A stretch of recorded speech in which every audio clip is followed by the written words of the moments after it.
हमर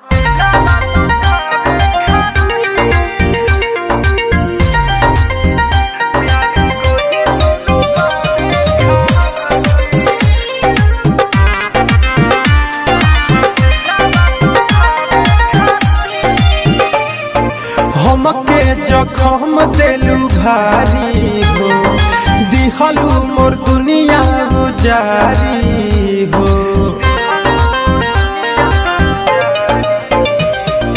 हमके जखम देलू भारी हो, दिहलू मोर दुनिया गुजारी हो।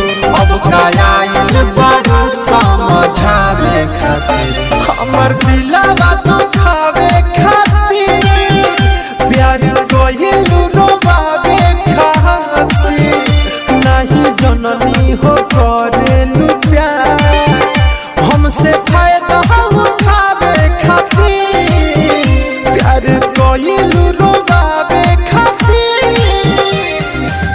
Mixed by Aditya Recording Studio, Gopalganj.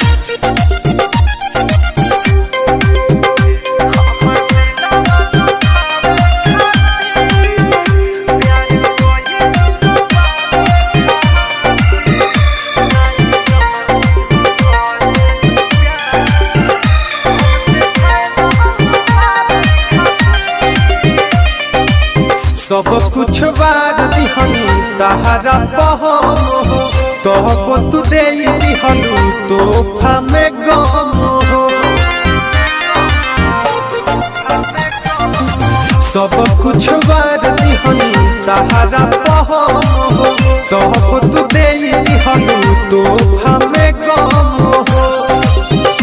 अइलू तू तहला याद सुन गावे खातिर हमर दिलवा दुखावे खातिर प्यार कइलू रोवावे खातिर नहीं जननी हो करेलू प्यार हमसे फायदा उठावे खातिर प्यार कइलू रोवावे खातिर।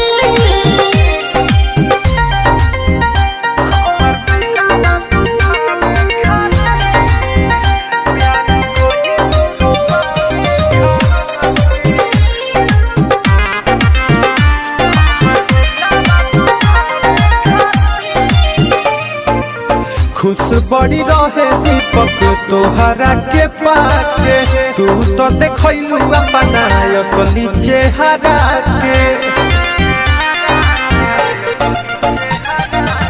खुश बड़ी रहे अंकु तोहरा के पाके, तू तो देखलू अपना असली चेहरा के।